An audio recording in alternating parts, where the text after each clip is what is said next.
Welcome to the Lion's Den. I think this is the best way to greet our panelists, who, with the exception of one, if I'm not mistaken, represent a more traditional approach towards finances and money.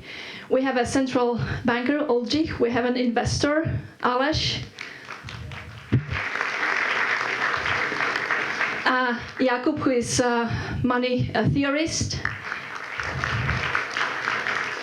And the only cryptoanarchist among us, Jan. And my name is Maria Staszkiewicz. I'm not Pavel Luptak, as you can see on the slide. We don't have such technology that would allow us to change gender that easily. I represent the Czech Fintech Association, and I have the pleasure to host the debate on the future of money. So, most of us are not freedom seekers in the sense as was mentioned by Paul Rosenberg in his novel A Lodging for the Wayfaring Men Who Aim to Create an Alternative Society, a book that probably most of you know, and book that was recommended to me by Pavel when we were discussing the content of the panel. Contrary to crypto-anarchists, most of us want to use technology to change a malfunctioning financial system in a more incremental way. A system that most of us, and I think this is something that connects us, we perceive the system as being broken. The panel is meant more or less as a combat, and as every cultivated combat, it has to have some rules. So the rules are the following. In the first part of the fight, each of the panelists will flex their muscles, telling us their way of how they perceive the current financial system and money being transformed by technologies. Also adding their imagined, the way they would like the technologies to change the system. The second part will be devoted to, or will be a fight over two approaches towards money, because I guess we all can agree that if anything is to be perceived, that money will be digitalized, and the two approaches are towards money is digital currency and the question who will issue it, whether this will be a central bank or any public institution, or on the contrary, alternative institutions, or maybe the system will be decentralized. And in the final round, I will invite each and every one of you to fight, to join the panelists in a total combat.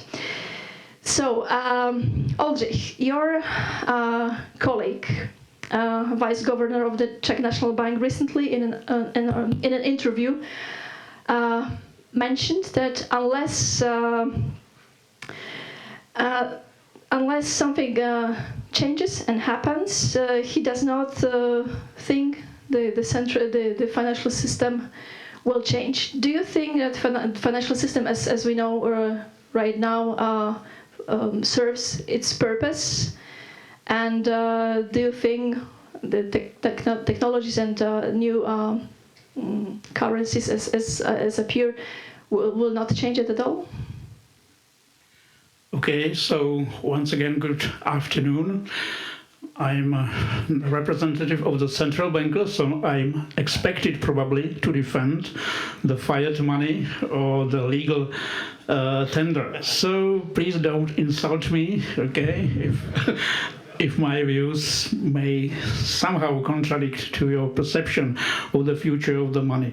Let me start with one important, I think, observation. our financial system is based on the central bank money.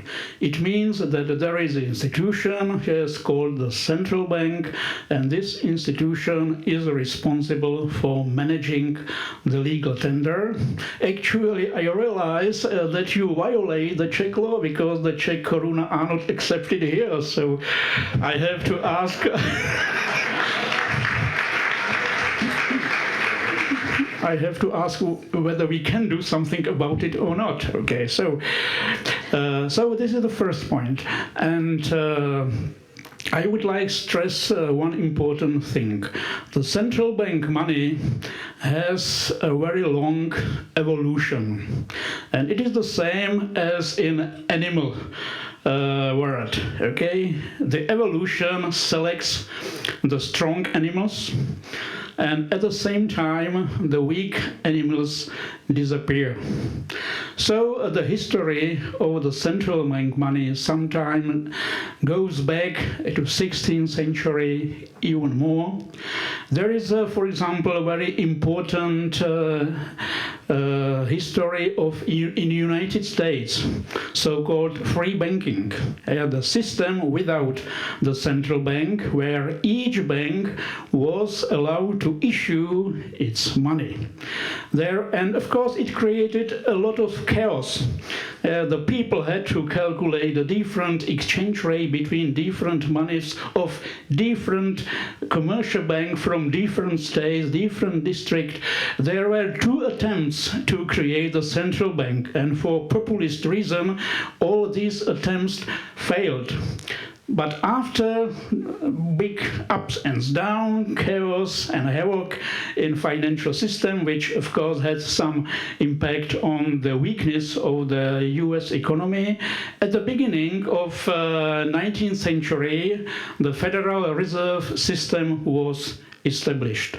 So the free banking is really a very nice and instructive episode what our financial system can look like if we don't have one single institution responsible for some legal tender. If I switch to the current situation, I think that our world is one way more dangerous and at the same time more safer. What I mean by that? It is more dangerous because if we look around the universe of cryptocurrencies, almost everybody can issue its own money. Okay? Everybody who is experienced in computing and have some good background can try to issue the money.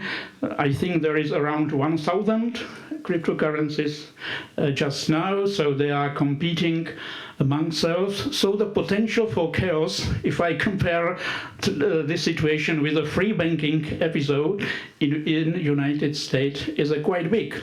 But at the same time, we are in a very comfort situation that those who are not interested in this jungle sometimes, okay, who will win or who will be defeated, they have the option.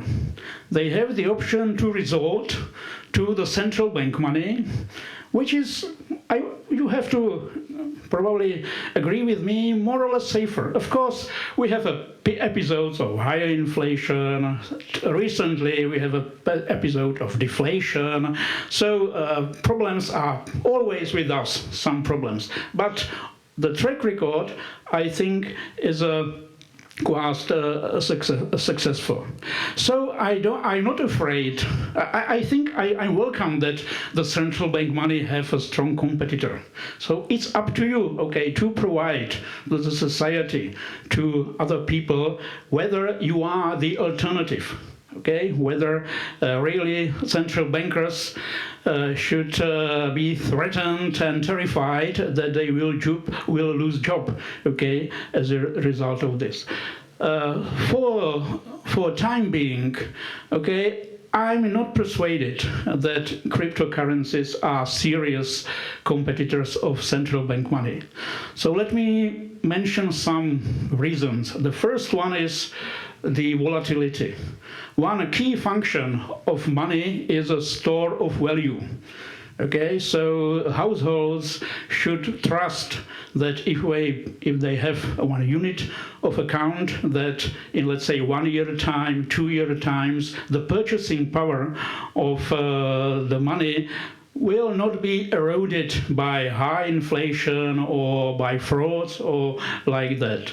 So, for example, compare the situation of Bitcoin. Okay, recently the price of the Bitcoin reached almost $5,000. Okay, then we saw a dramatic decline. So this is the most volatile asset, I think, today. So this is a very serious handicap in the competition with the central bank money. So the first supposition is to make the money more stable.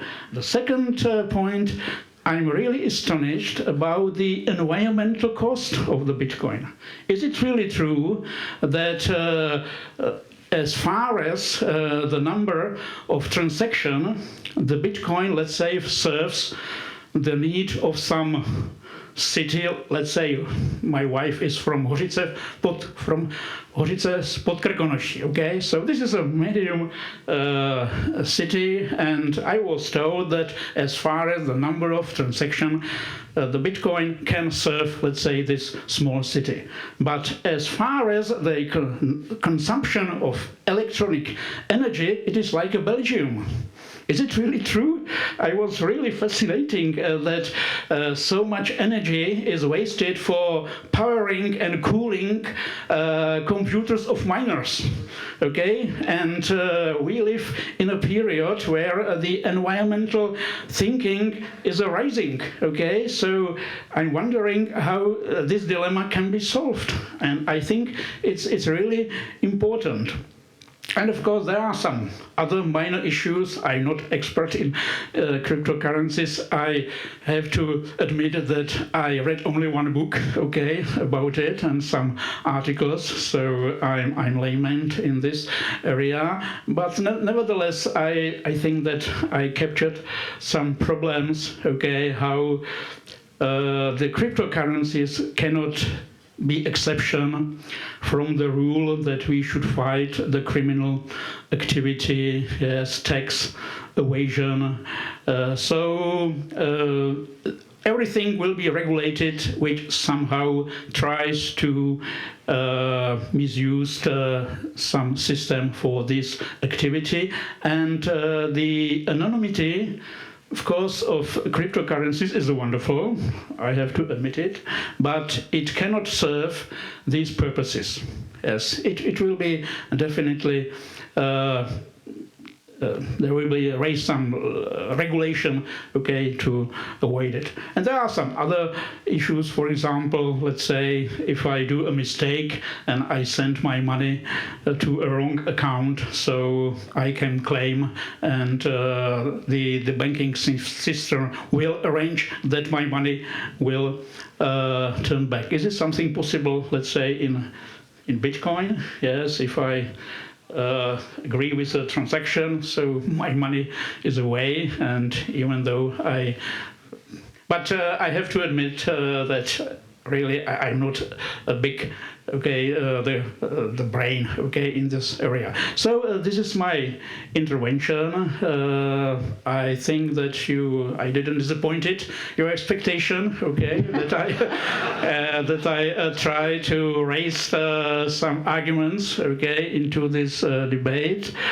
I'm looking forward for the fight, okay, with my colleagues. Maybe I will be shaken, okay. I cannot say that it cannot happen in this interesting debate. I think that you were blasphemous enough because I saw.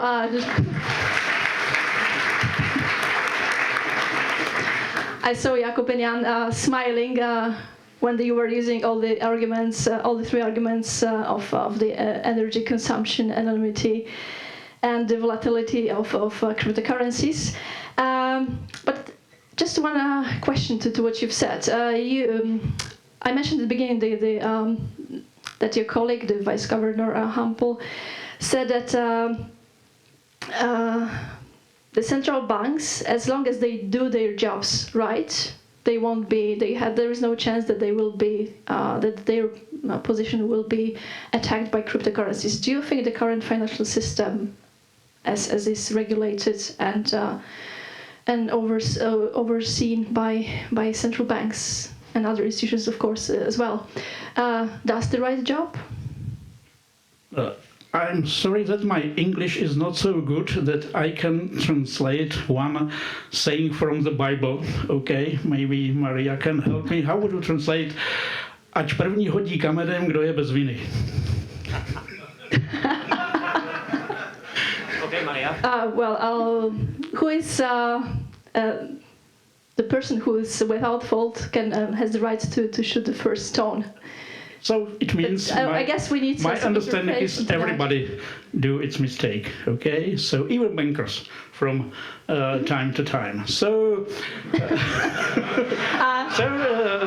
could you be more specific? Okay, so even we have frauds in the bank. Okay, sometimes the central banks are under pressure of the government, okay, to finance government expenditure, and as a result, the inflation is rising. Therefore, I think the important step in the history of the central bank is the divorce, okay, the Chinese wall between the government and the central bank. So as a central banker, we are independent. And this is a very new phenomenon. It was very difficult for some countries to accept the idea that some non-voted technocrats, okay, can decide about such important policy as monetary policy is it, for example, in France or United Kingdom. So the independence of the central bank is relatively new. So I think that we try to learn, okay, from the messages.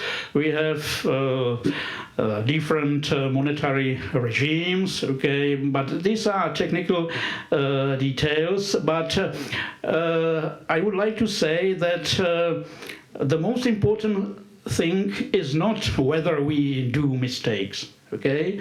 The more important thing, what is the alternative?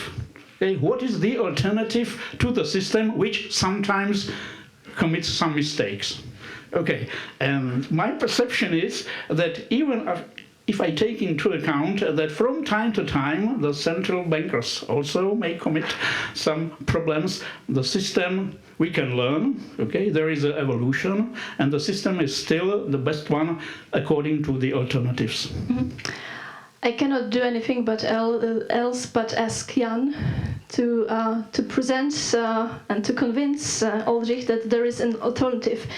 The future of money, as you perceive it, is not only the NFC chip that you bear in your body, but you, as a crypto-anarchist, you definitely have a plan to abolish central banks. Could you enlighten us how you would do that? Yeah, I'm going to disappoint you immediately. I don't have a plan. I'm not a central planner. I just want to have an environment where we can freely develop the society that we want to achieve. And I'm not going to tell you how to do it. You will have to go and figure it out. But I can tell you what I think about the current financial system. I think that it's fundamentally broken. It serves only a small percentage of our society. Repeatedly in the history of humanity, the people who are in charge of money have failed. They will always fail if they have the possibility to control the monetary system. And I think it's because of how the system is set up. Oldřich was talking about the free banking history in the USA. And when someone is using arguments from the history before the internet, I always say that it's really hard to compare what was then and what is now, because it's the same with governments. I usually say that the central banks and the governments and all these central authorities, they served their purpose when conveying information throughout society was much more expensive, much slower, and so on. Then these central authorities brought a certain level of efficiency. But nowadays, when we have the internet, we can convey this information on really a flat hierarchy, basically no hierarchy, peer-to-peer. And we can build much better system of money on top of the internet, which has no way for anyone to control it centrally. So if there is no way how to abuse the power because no one has the power, then we avoid all those failings that happened in history.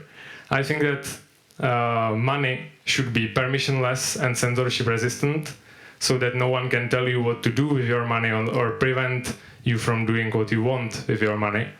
It should protect your privacy, because privacy is safety. It's not about hiding something because you did something wrong. It's because you are trying to protect yourself.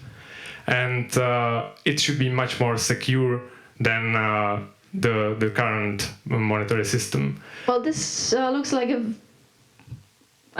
vision that I guess everyone would subscribe to, but how do you want to achieve that? Public key cryptography.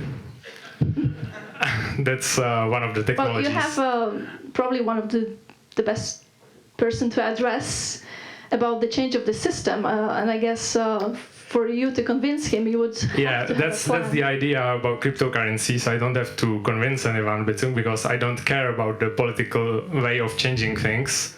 I think that we are free to use whatever we want. And thank you. And I don't think that it's possible to change the world by telling people what to do. They have to do it themselves. I don't think there will be one single currency, for example, Bitcoin or any other currency, and everyone will be using it, because there will be no one to force everyone to use one currency.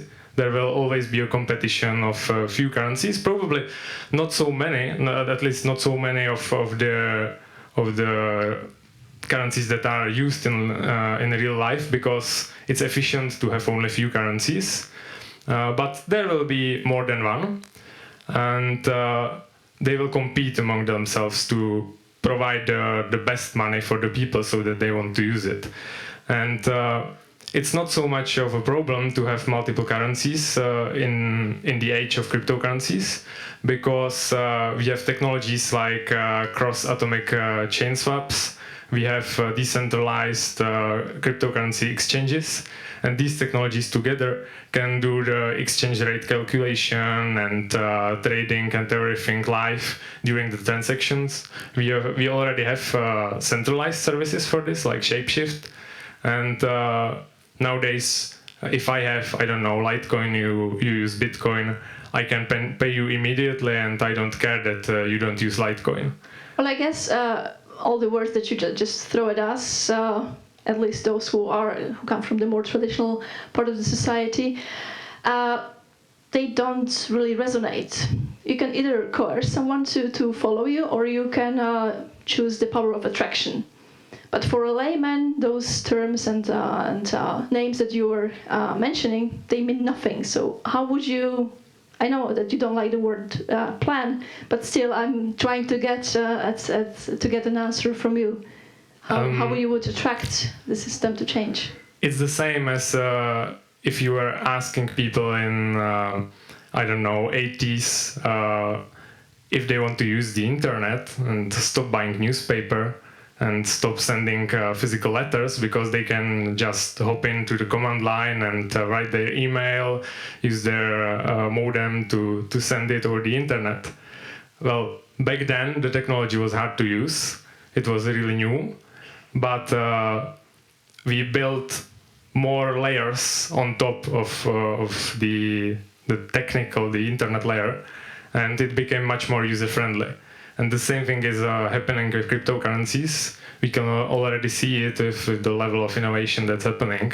And I'm quite confident that in a few years, it will be really easy to use. I think even now it's almost as easy as using internet banking or something like that. Well, easy it is probably, but not so widespread that I can get everything I want using the cryptocurrencies. Well, the use is on the rise. The volatility, which Oldřich mentioned, is decreasing. If you look at the history of volatility of Bitcoin, it's much lower than a few years ago, and it actually isn't the most volatile asset in the world. Even some cryptocurrencies are shittier than Bitcoin. Just look at Venezuela. I don't know if you call that a good store of value, the Venezuelan currency. So once people realize that Bitcoin became a higher quality currency than some of the government-issued currencies, they will start using it because it pays off to use it.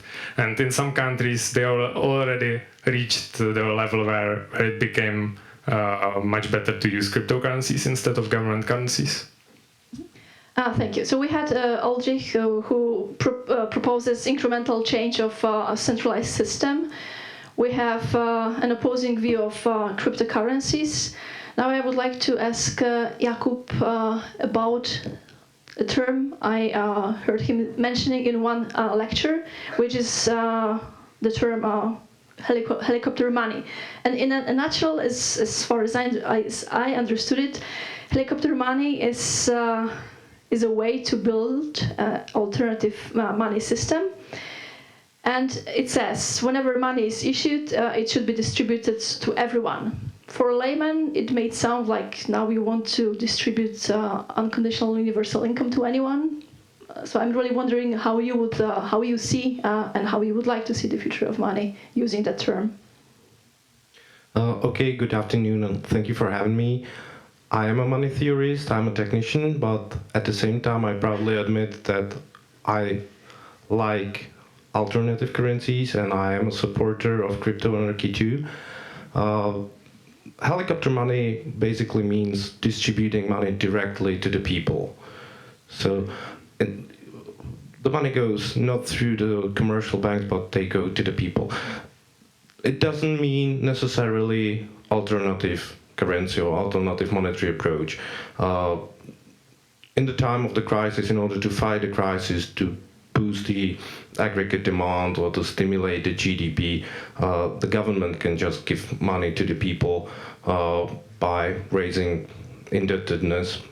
And it's nothing alternative, it's not really something new.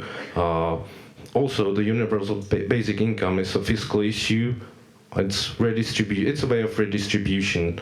You just collect taxes, you steal money from the people, and you give it to other people, or to all the people. And it might be a good idea, maybe not, maybe yes. I've read some studies on that topic, and if you want to pay the universal basic income from the taxes, it doesn't actually work. Not now. The taxes would have to be higher. Maybe there's some mistakes in the calculation, maybe the velocity of money would go up, and maybe you could finance it from taxes, but that is not the thing I would like to speak about. The other option is that the newly created money goes directly to the people. And this is a solution proposed by Thomas Michl, a former CEO of Deutsche Bank.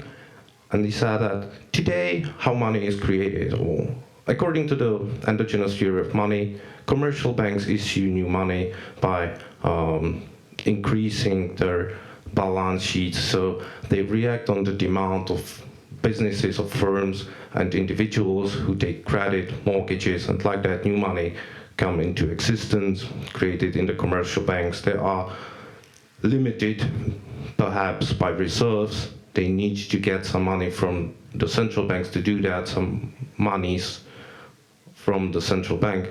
But again, the power of the central bank to influence the money supply, the power to influence or to perform the monetary policy is limited by that, because in fact the central banks usually accommodate. They always provide the needed reserves, and the commercial bank needs to get the reserves in advance. So this is a shaky system that we live in right now. It's very flexible, and it might be broken. It's still existing. It has been there for decades, much longer than most of the monetary systems in the last century, so it's not super bad, but it's flawed just like any other system, and maybe there might be alternatives. So if with every dollar that we create, we also create $1 in debt, we need to repay the debts, we need to repay the credits, and then the money is destroyed. So it's like a bubble. You're putting air into the bubble, and then it goes backwards. So what if instead we, or the central bank or any other authority, create the money and distribute it directly to the people? So instead of the middle, we can avoid the middleman. We can avoid the pressure, the downside pressure that's destroying the money, and maybe such a system could work as well. And the distribution of money would be equal. Everybody will get just the same proportion. Or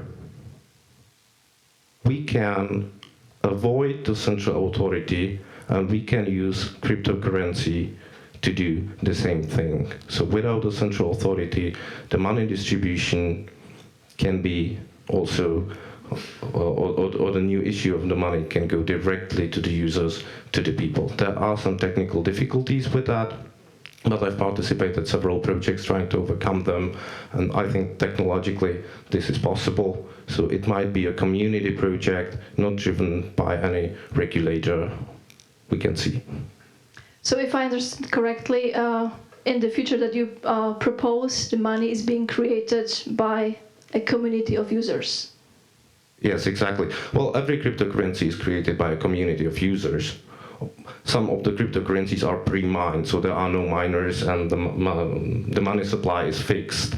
But again, everyone can create money. The hard thing, the trick is to persuade the others to accept it, to use it. So you need the community you need to persuade your community that the money has value, and you don't have armed force to do that. That's what So Paul Krugman said. Paul Krugman said notoriously that the US dollar is backed by men with arms, by an army. Bitcoin is not, so why should it have any value? But the market proves that it has a value much higher than, $1. Let's change the topic a little bit, Aleš. Apart from being an investor into a fund managed by an algorithm, you quite often bring unusual ideas to the political and economic establishments. Recently, you co-authored an article where you laid the arguments for establishing a blockchain republic. Is then blockchain the future of money, as you see it? Thank you, guys. So before I answer this question, let me say just only two points. First, this one, it's 100 Czech crown, yeah? It's a banknote. I can show it here because we are not in Paralelní Polis, we are in La Fabrica. So this is a medium of exchange. It's a medium of exchange. It's only medium of exchange. It's like a standard. It's a standard. So banknote, medium of exchange. It's a standard for the price. So I can buy 2 beers for this piece of paper. No, I can. I bet that the next week I can buy here 2 beers. You will see. Are you we are in theater. We are in theater. I was there. Yeah? So I can buy 2 beers here, not in Paralelní Polis. For somebody, it's a piece of shit, definitely. Yeah, but still, it's a medium of exchange. There were many kinds of medium of exchange in history. For example, stones, yeah, like skin from animal, or shells. So in the future, there will be something else than this paper, something else, definitely. Does anybody remember what was the medium of exchange during the war in Yugoslavia? What was the medium of exchange? Gasoline and cigarettes, definitely. So maybe in the future, cigarettes will be medium of exchange, or Bitcoin, or something else. So definitely there will be something new, or maybe something from Mars, yeah, some piece of rock from Mars, or lithium, or something else. So that's the first key point. Second, what is interesting is a system of payment. So let's skip the debate about the store of value, yeah? But for me it's a medium of exchange and system of payment. And this is everything is about decentralization and centralization. Centralization is central bank, I like Oldřich, yeah? It's a centralization, and decentralization is blockchain. So for me, if you know the history of human and our history, sometimes we like period of decentralization, like Sex Pistols, yeah, and something like that, and sometimes we like period of centralization. So I think that in the future, blockchain can be the future. Yeah? So I do not believe that the Bitcoin will be the future, but system of payment and blockchain can be the future, and it can be something like the third moment of decentralization in our history. First moment is democracy or anarchism, yeah, something else than the queen and king. Second moment is can be the internet, and third, blockchain. And that's why I like the blockchain, and that's why we wrote with Honza. Honza, where's Honza? Oh, right now he doesn't know me. Okay, so so that's why we wrote the article that blockchain can be the future. For example, for the car registry in the Czech Republic, yeah? Let's create some startup project, small project, and let's create car registry using blockchain technology. That's it. So I think the only thing we can agree is that Only thing? as far as understood all four speakers, the only thing we can definitely agree on is that the trend is incremental digitalization of currencies. Are we on the same page on that? Good. So the second main question of the debate is if the future of currency, of money, is digital. The second question is then who will issue the money? And here we arrive at the next part of our debate. Who should be the money issuer? Should central banks, inspired by cryptocurrencies, issue their own national digital currency, or will the cryptocurrencies have the power to circumvent the system and make it obsolete? Oldřich, now I would like to come back to you and ask your colleagues from this time from the Bank of England have been testing and simulating the introduction of a national digital currency, and they came to several positive outcomes, including a rise of the GDP.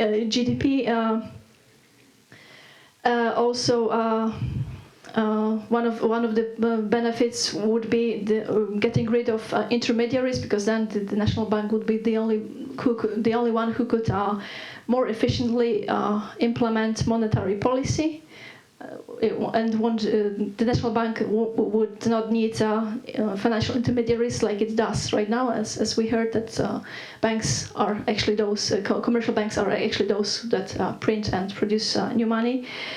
Do you see a place for cryptocurrencies in the current system of central and commercial banks? Because most of them, they are not even allowing for a cryptocurrency exchange. I'm sorry that I didn't read the study, okay, you mentioned, of the Bank of England, but I read another interesting book. Yes, the author was Rogov, and it was The Curse of Cash. Okay, and there is actually the paradox. The paradox means that we are in a digitalized age. Okay, we speak about the cryptocurrencies, digital currencies, electronic currencies, but the cash in the the circulation is rising. Okay, if you see the graphs about the cash in the United States, in the Eurozone. Of course, in the Czech Republic, the utilization of cash is on the rise. Okay, there is absolutely no trend towards limiting the cash. So this is a puzzle. Okay, and of course the puzzle may have several explanations. Okay, the author of the book is persuaded that the reason is that cash is used for trafficking and criminal activities. So he would like abolish all high denominations. Actually, for example, we could see that the European Central Bank stopped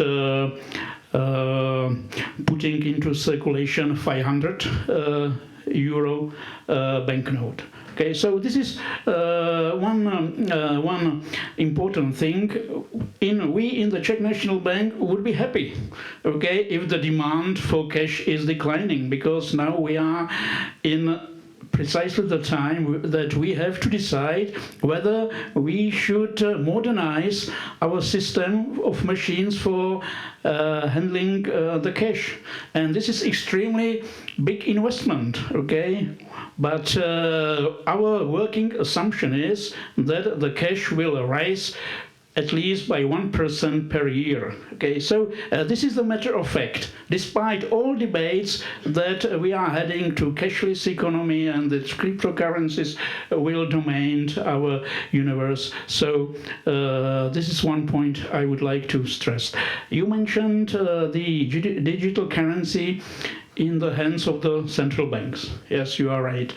There is another problem that we exactly don't know. What do we mean by central bank digital currencies? One point is, it was already mentioned, one possibility is that each household or each citizen may have account in the central bank. This is the one possibility. Today, it is the privilege only of the employees of the Czech National Bank. Okay, so if we allow the citizens to open the account in the central bank, okay, it's a kind of digital currency because it's an electronic currency that could be used for payment and so on. But of course, at the same time, I can list a number of drawbacks or problems we should save. I think you mentioned how the today's system works and that the money is created by credit expansions. Okay, the banks are extending credits and it means that the money is rising. But of course, the credit is extremely risky activity. And the banks are specialized how to handle the credit extension. Does it mean that the central bank should be involved in credit expansion as well, okay, by issuing the money? It's a big problem. If the central bank starts to issue the digital currency, it means that the banking sector will be deprived of primary deposits, the most stable part of banking liabilities. Should we undermine the stability of the banking sector that we will compete with the banking sector for primary deposits? Big issue, okay, unresolved so far. Another point is helicopter money. Okay, nice idea. I wonder why no politicians, raise this issue before the election. It would be a wonderful social benefit, to get free of charge, some monetary amount. Of course, the dark side is that it's a big blow for the balance sheet for the central bank. It would create quite a big loss. So the question is, should government compensate the central bank for this loss? Is it compatible, let's say, with our membership in monetary union when there, as I said, is a Chinese wall between the government and the central bank, and the helicopter money is a kind of social benefit. So does it mean that the central bank is doing something which the Ministry of Social Affairs should do? Are we violating the independence and the law of monetary financing of the central bank? So my point is, let me conclude. There are bright ideas how to improve the current system, but we should not forget about the dark side, about the problems. Many problems are unresolved, and that should be taken seriously. So from what you're saying, I don't see the chance of seeing a digital Czech crown anytime soon. However, we might be surprised by an experiment that is currently being prepared in Japan, where several banks, with the support of Japanese central bank, came up with the project of J-Coin, which is a national digital currency that should be operational at the times of the Olympic Games. So maybe this will be another inspiration for also for the Czech National Bank. May I add one? Of course. I'm not aware about this J-Coin, but probably you know that a couple of, let's say, weeks ago, a news circulated that the Estonia is preparing the S-Coin, but I can say seriously that it is a rumor. It is a lie. The project of S-Coin is a completely private project. It has nothing to do with the Estonian government or the Estonian central bank.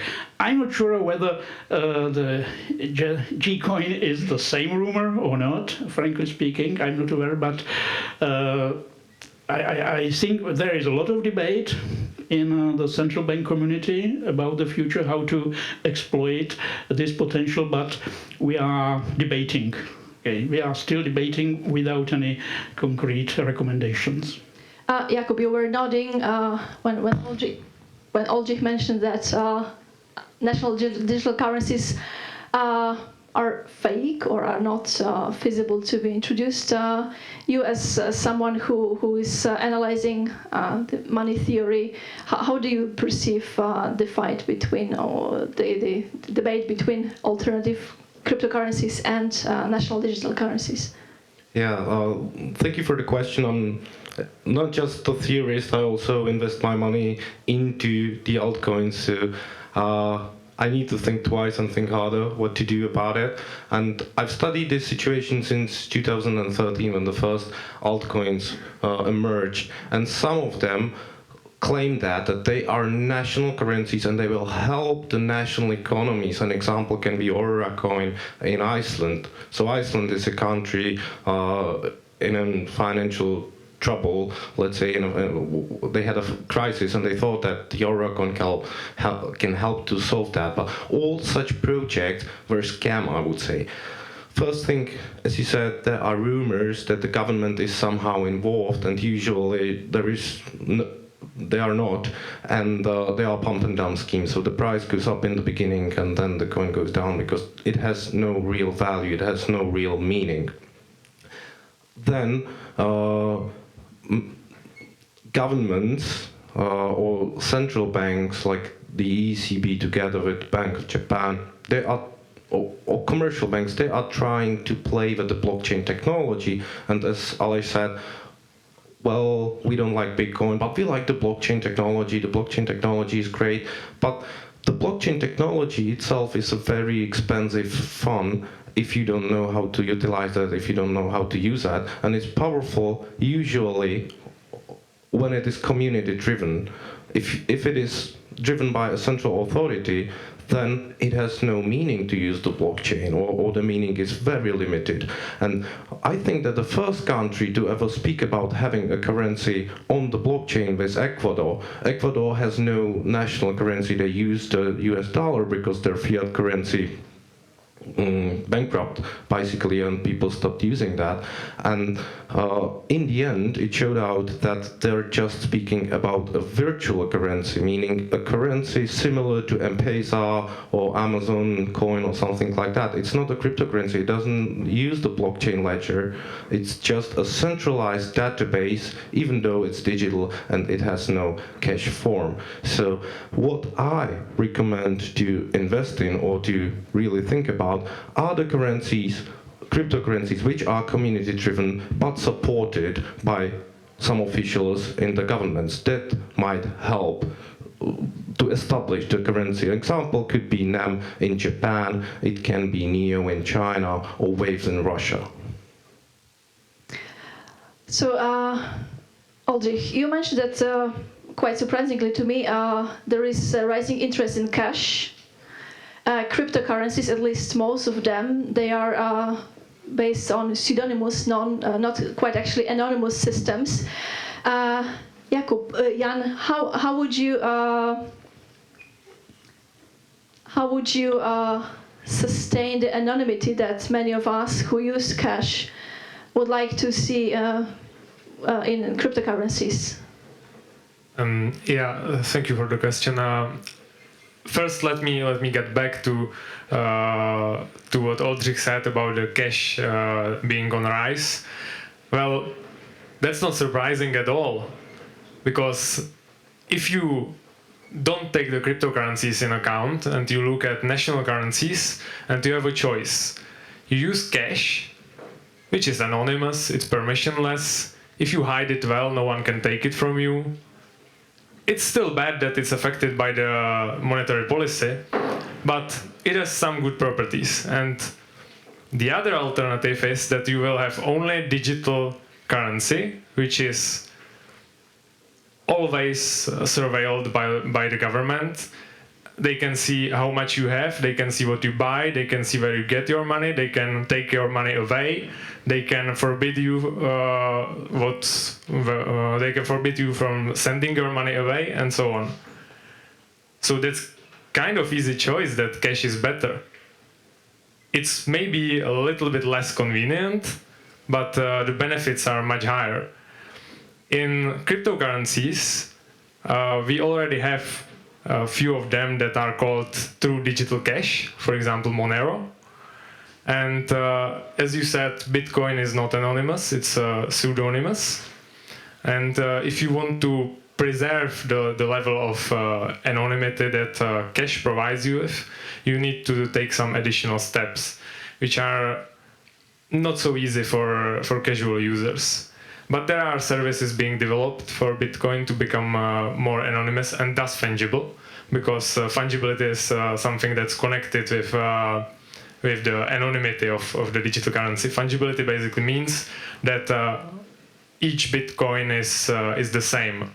But because Bitcoin transactions are public, as probably most of you know, then Bitcoins that were connected to, for example, crime, can have lower value because some people might refuse to accept them.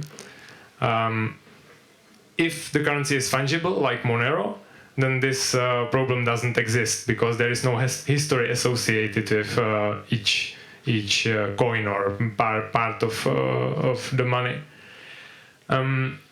So we already have currencies that behave the same way as cash, and those currencies then that don't have these properties are at least in the process of getting new services which provide them with these properties.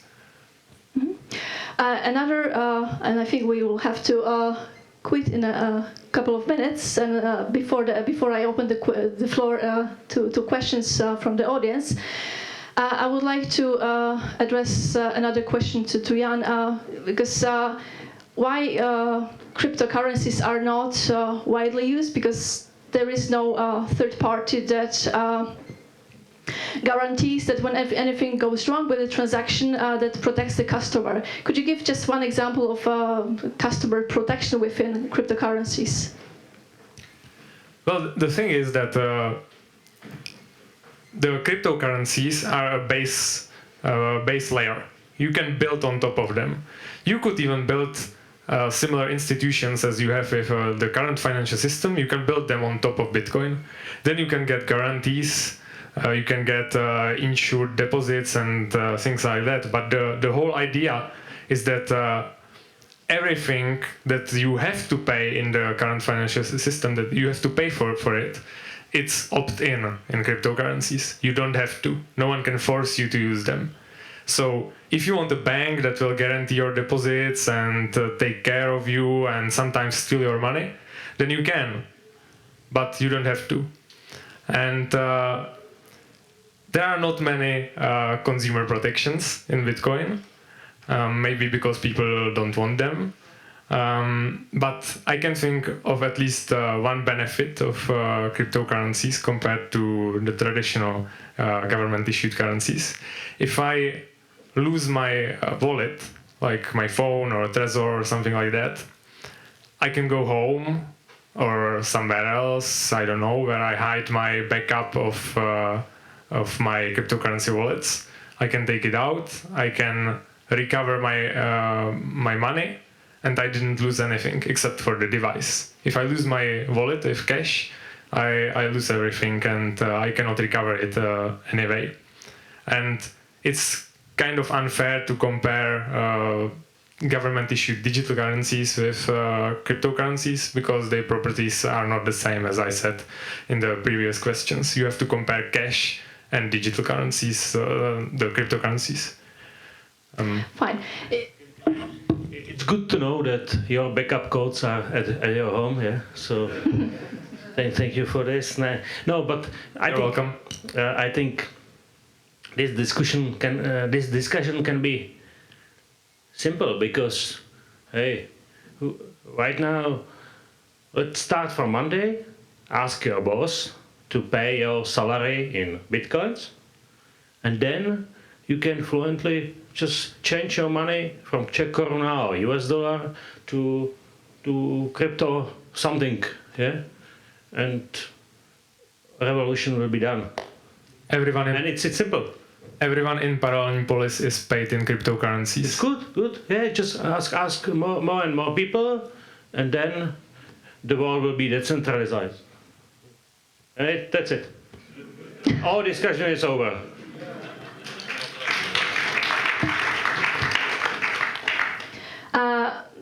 Final question. If you were to describe the future of money in one sentence, would it be, Aleš?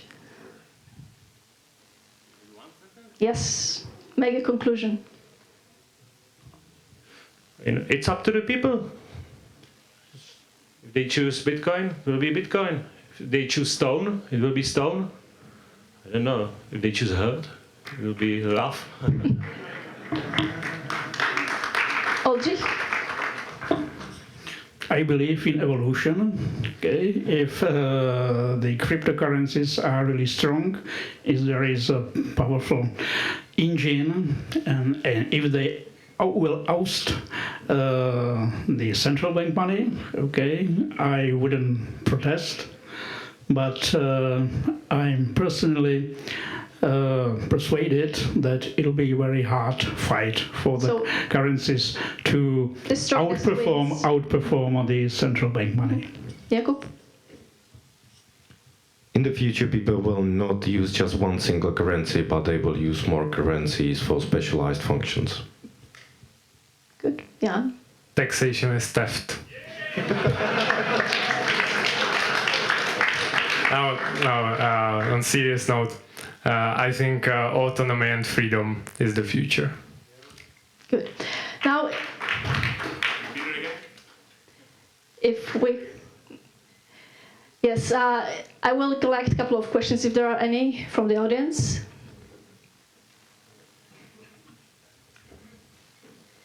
You wanted to ask the man in the black t-shirt. I just wanted you to repeat what you said at the end. You mean the taxation is theft? No. No, I said autonomy and freedom is the future. Do we have any other questions? You have the one and only chance to ask a member of the Czech National Bank. Yes, I don't know this question. Who is it for? But I'm a businessman. I work in show business somewhere else. But I would like to move to crypto, and I would like to know what's next for the legislative, and what do you think is going to be? You said it's really easy. Ask your boss to pay. I would like to pay the people in crypto, but I earn 99% of my money in euro, and I actually am in the taxation system right now, somehow connected, and I would like to pay everything in crypto, but I need to do the transfer and to not pay, not just lose money. If I pay something in crypto, I cannot put it in my accounts. So what do you think would be the way, or what are the next steps if I want to do that? If you have any ideas, like I'm asking for advice as a businessman who makes business in euro and would like to do it in crypto, maybe. Just find an accountant who is able to work with cryptocurrencies. There are people like that. The question that or the fact that you said that you don't have cryptocurrencies, but you would love to pay your employees in cryptocurrencies. The easiest way to get cryptocurrency is to accept it for your work. You don't have to buy it. You just have to offer your services for cryptocurrencies. And that's it. Just start gradually, and you will see if it works or not. And let's hope you find some employees. And also, you don't need to ever get to touch the Bitcoin. You can just pay with euros, and then the receiver of the payment will get the Bitcoin using a service of a third party. So there are services doing just like that. So I think in the future, people will use different currencies without needing to know about that, and they will just accept the currencies that they prefer. Also some from the officials. Okay, so from the legal point of view, the cryptocurrencies are not the money. Okay, they are treated as commodity, which means that they are not regulated. If for some reason the cryptocurrencies will spread and become more popular, I can sure that they will be regulated. Okay, so this is a trade-off. Okay, from the amount of all transactions, the market with cryptocurrencies is a marginal. Okay, that's why the attention to this segment is quite small, but on the European level, of course, we have commissions for everything. Okay, there is also some working group which analyze the situation, tries to analyze the trend, and so far the perception is that there is no need for some regulatory initiative to regulate this market. Thank you for the very interesting discussion. I would like to know one issue on the crypto, because on the transaction and all those things are very clear. We always know the central costs, we never know the decentralized costs, yeah? Meaning so kind of we know that the national money supply for the Czech National Bank is expensive, but how the costs are for each individual user, bid offer spread, for example, on cryptocurrencies is extremely wide. But my question is, how do ordinary people get credit in crypto? Because if you have a family, if you want to buy a home, you need credit to get your accommodation. How does that work in crypto? I leave it to you, Jan, Jakub. There's a difference between credit, which is accompanied with money creation, and the credit in loanable funds. Loanable funds means that no new money is created. You just need to borrow it from somebody who already earned the money, and it is possible even in crypto. I think so. And the other thing is that I don't think that the cryptocurrencies will completely replace the existing fiat currencies. I don't think that. I think that both of the systems will coexist and they will merge to some extent. For instance, the Lightning Network is something which comes basically from the fiat world or from the normal double entry bookkeeping system, and it's now affecting the future of Bitcoin. And at the same time, the blockchain technology will be more and more used by the government. So the world won't be black or white. I think that there will be more options, and also there's place for credit. There's always place for credit, but in the fiat world, we can barely distinguish between money and money substitute. There is nothing like the primary issue of money actually, because the reserves created by central banks, they react on the fiduciary issue. So I think that there will be fiduciary issue, credit issue, even in cryptocurrencies in the future, and there already is. There already is basically. There are assets which are denominated in Bitcoin and just accounting stuff. Maybe I remember the story from Hungary. 15 years ago, there were big interest rates on mortgages in Hungary, 15% and more. So people ask for different money, different currency. Yeah? They ask for the mortgage in Swiss franc. So I can imagine the situation in the future. There will be big interest rates on mortgages because of the inflation, because of something. And people will ask banks for mortgage in Bitcoin or something else. And that's the demand which can change it, yeah? Change how we think about this, and make pressure to the bank to offer mortgage in something else than in Czech koruna or US dollar.